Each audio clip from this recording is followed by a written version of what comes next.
ಸ್ನೇಹಿತರೆ, ಎಲ್ಲ ನನ್ನ ಪ್ರಿಯ ವೀಕ್ಷಕರೇ ನಮಸ್ಕಾರಗಳು. ಇವತ್ತಿನ ವಿಚಾರ ಮಾಜಿ ಮುಖ್ಯಮಂತ್ರಿಗಳಾದ ಎಚ್.ಡಿ. ಕುಮಾರಸ್ವಾಮಿ ಅವರ ಬಗ್ಗೆ ಒಂದು 4 ಮಾತುಗಳು.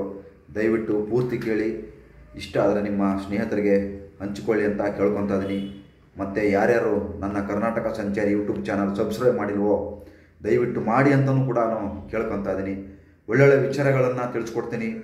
ಈ ಮಾಧ್ಯಮಗಳ ಥರ ಅರ್ಚಾಡೋದು ಕಿರ್ಚಾಡೋದು ಇವೆಲ್ಲ ಮಾಡಲ್ಲ. ನಮಗೆ ಅದು ಅವಶ್ಯಕತೆ ಇಲ್ಲ, ಅದು ಬೇಕಾಗಿಲ್ಲ. ನೈಜ ಘಟನೆಗಳನ್ನು ತಿಳಿಸ್ಕೊಡೋಕ್ಕೆ ನಾವು ಇಷ್ಟಪಡ್ತಾ ಇದ್ದೀವಿ. ಯಾಕಂದರೆ ಇದು ನಾವು ದುಡ್ಡಿಗೋಸ್ಕರ ಸಂಪಾದನೆ ಮಾಡೋಕ್ಕೋಸ್ಕರ ಮಾಡ್ಕೊಂಡಿಲ್ಲ. ಇವತ್ತಿನ ಮಾಧ್ಯಮಗಳು ಬರಗಟ್ಟು ಕುಂತ್ಕೊಂಡಿದ್ದಾವೆ. ಬರೀ TRPಗೋಸ್ಕರ ಸಾಧ್ಯ ಆದರೆ ಅಭಿವೃದ್ಧಿ ಬೇಕಾಗಿಲ್ಲ, ಯುವಕರಿಗೆ ಕೆಲಸ ಬೇಕಾಗಿಲ್ಲ, ಬೇಕಾದಷ್ಟು ಸಮಸ್ಯೆಗಳಿದ್ದಾವೆ. ಇವು ಯಾವ ತೋರಿಸೋದಿಲ್ಲ. ಬರೀ ರಾಜಕಾರಣಿಗಳ ಬಗ್ಗೆ ತೋರಿಸ್ಕೊಂಡು ಕುತ್ಕೊಂಡಿದ್ದಾರೆ. ಅದರಿಂದ ನಾವು ಯಾವುದೇ ಕಾರಣಕ್ಕೂ ಈ ಡಮ ಮ್ಯೂಸಿಕ್ ಹಾಕೋದು ಮತ್ತು ಅದು ಇದು ಸುಳ್ಳೆಲ್ಲ ತೋರಿಸೋದು ಅದು ನಮಗೆ ಅವಶ್ಯಕತೆ ಇಲ್ಲ. ಸತ್ಯ ಘಟನೆಗಳನ್ನೇ ನಾವು ತೋರಿಸ್ಕೊಂಬಂದಿದ್ದೀವಿ, ತೋರಿಸ್ತಾನೆ ಇರ್ತೀವಿ, ಹೇಳ್ತಾನೆ ಹೋಗ್ತಾ ಇರ್ತೀವಿ. ದಯವಿಟ್ಟು ನೋಡಿ ಸಹಕಾರ ಕೊಡಿ ಅಂತ ಕೇಳ್ಕೊತಾ ಇದ್ದೀನಿ. ಏನಪ್ಪ ವಿಚಾರ ಅಂದರೆ, ಕುಮಾರಣ್ಣವರಿಗೆ ಸುಮಾರು ಸತಿ ವಿಡಿಯೋ ಮುಖಾಂತರ ಹೇಳಿದ್ದೀವಿ. ಇವರು ಕುಮಾರಣ್ಣವ್ರು ಯಾರ ಮಾತು ಕೇಳುವುದಿಲ್ಲ. ಕೇಳಿದರೆ ಇವತ್ತು ಅವರಿಗೆ ಈ ಪರಿಸ್ಥಿತಿ ಬರ್ತಾ ಇರಲಿಲ್ಲ. ಕಾರ್ಯಕರ್ತರ ಮಾತು ಕೇಳಲ್ಲ, ಮತ್ತು ಶಾಸಕರ ಮಾತು ಕೇಳಲ್ಲ, ಯಾರ ಮಾತನ್ನು ಕೇಳಲ್ಲ. ಕೇಳಿದರೆ ನಾವು ಸುಮಾರು ಸತಿ ಹೇಳಿದ್ವಿ, ಆ ಕುಟುಂಬವನ್ನು ರಾಜಕಾರಣದಿಂದ ಈ ಪಕ್ಷದಿಂದನೇ ದೂರ ಇಟ್ಟಿದ್ರೆ ಇಂಥ ಪರಿಸ್ಥಿತಿ ಇವತ್ತು ನಮ್ಮ ಕುಮಾರಣ್ಣನಿಗೆ ಯಾವುದೇ ಕಾರಣಕ್ಕೂ ಬರ್ತಾ ಇರಲಿಲ್ಲ. ಇವತ್ತು ಸುಮಾರು ಸತಿ ಮೀಟಿಂಗ್ಗಳು ಮಾಡಿದ್ದಾರೆ, ಮೀಟಿಂಗ್ಗಳು ಕರೆದಿದ್ದಾರೆ. ಯಾವ ಮೀಟಿಂಗು ಕೂಡ ಸಕ್ಸಸ್ ಆಗಿಲ್ಲ, ಯಾವುದು ಕೂಡ ಸಕ್ಸಸ್ ಆಗಿಲ್ಲ. ಎಲ್ಲ ಫೇಲು. ಸ್ವಂತ ನಿರ್ಧಾರ. ಆಮೇಲೆ ಕುಮಾರಣ್ಣವರಿಗೆ ಒಂದು ಇದು ಇಲ್ಲ, ಏನು ಒಂದು ಗಟ್ಟಿ ನಿರ್ಧಾರ ಇಲ್ಲ, ಒಂದು ಧೈರ್ಯ, ಒಂದು ಹಠ ಛಲ, ಒಂದು ಯಾವ್ದಾರ ಗಟ್ಟಿ ತಗೋಬೇಕು, ಒಂದು ನಿರ್ಧಾರ ತಗೋಬೇಕು. ಯಾವಾಗಲೂ ಬೆಳಗ್ಗೆ ಒಂದು ಸಾಯಂಕಾಲ ಒಂದು ಮಾತಾಡೋದಲ್ಲ. ಈ ತುಕಾಲಿ ಮಾಧ್ಯಮಗಳು ಮುಂದೆ ನಿಂತ್ಕೊಂಡು ಏನೇನೋ ಮಾತಾಡ್ಬಿಡ್ತಾರೆ, ಅದು ಮಾತಾಡೋದಲ್ಲ. ಯಾವಾಗಲೂ ಒಂದು ಮಾತಾಡಬೇಕು. ನಾನು ಬೆಳಗ್ಗೆ ಏನು ಮಾತಾಡಿರ್ತೀನಿ ಅದನ್ನು ಮಾತಾಡಬೇಕು. ಇವರು ಎಷ್ಟೋ ಜನ ಕಾರ್ಯಕರ್ತರು ನಾವು ಇವ್ರ ಹಿಂದೆ ಪುಕ್ಷಟ್ಟೆ ಕೆಲಸ ಮಾಡೋಕ್ಕೆ ರೆಡಿ ಇದ್ದಾರೆ. ಎಷ್ಟೋ ಜನ ರೆಡಿ ಇದ್ದಾರೆ ಪುಕ್ಷಟ್ಟೆ ಕೆಲಸ ಮಾಡೋಕ್ಕೆ. ಈ ರಾಜ್ಯಕ್ಕೋಸ್ಕರ, ಕುಮಾರಣ್ಣವ್ರಿಗೋಸ್ಕರ ಎಷ್ಟೋ ಯುವಕರು ಇವತ್ತು ಅವರಿಂದ ನಿಂತ್ಕೊಂಡಿದ್ದಾರೆ. ಆದರೆ ಯಾರನ್ನೂ ಉಪೇಕ್ಷಿಸ್ಕೊಳ್ಳೋದಿಲ್ಲ. ಕೈ ಹಿಡಿದಿದ್ರೆ, ಯುವಕರನ್ನು ಕೈ ಹಿಡಿದಿದ್ರೆ, ಎಷ್ಟೋ ಜನ JDS ಕಾರ್ಯಕರ್ತರನ್ನು ಕೈ ಹಿಡಿದಿದ್ರೆ ಈ ನಮ್ಮ ಪಕ್ಷಕ್ಕೆ ಇಂಥ ಪರಿಸ್ಥಿತಿ ಬರ್ತಾ ಇರಲಿಲ್ಲ.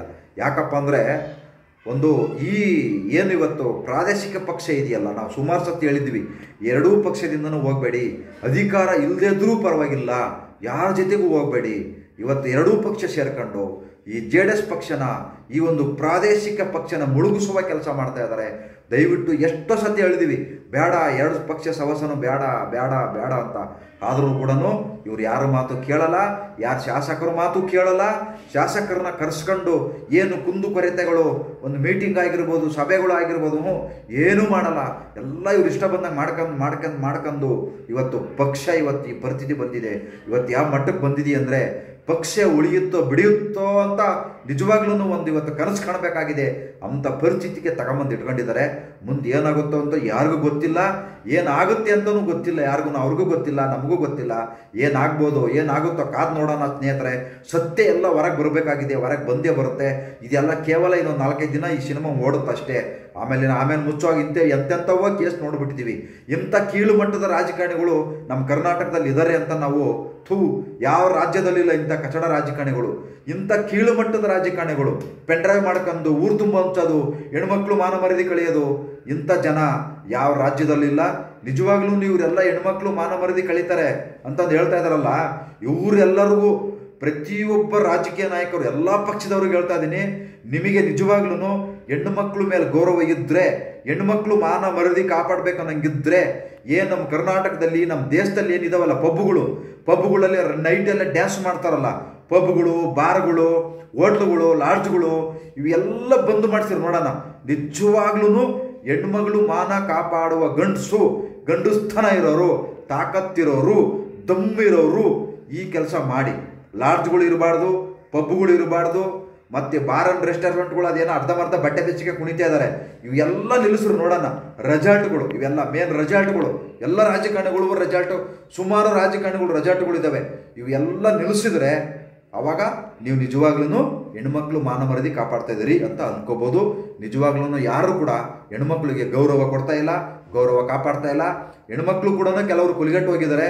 ಏನು ಮಾಡೋಕ್ಕಾಗಲ್ಲ, ದುಡ್ಡು ದುಡ್ಡು ದುಡ್ಡು ಅಂತ ಆ ಪರಿಸ್ಥಿತಿ ತಗೊಂಬಂದಿಟ್ಟಿದ್ದಾರೆ. ದುಡ್ಡು ಆ ಪರಿಸ್ಥಿತಿ ಮಾಡ್ತಾ ಇದೆ. ಬದಲಾವಣೆಯಾಗಿ ಕಷ್ಟ ಬಿದ್ದು ಮೈ ಬಗ್ಸಿ ದುಡಿದು ತಿನ್ನೋದು ಕಲ್ತ್ಕೊಳ್ಳಿ. ಈ ಥರ ಮಣ್ತಿನ ಕೆಲಸ ಮಾಡಿ ದುಡ್ಡು ಸಂಪಾದನೆ ಮಾಡೋಕ್ಕೆ ಹೋಗಬೇಡಿ ಅಂತ ಪ್ರತಿಯೊಬ್ಬರಿಗೂ ಕೇಳ್ತಾ ಇದ್ದೀನಿ. ನಮಸ್ಕಾರ, ಎಲ್ಲರಿಗೂ ಒಳ್ಳೆಯದಾಗಲಿ.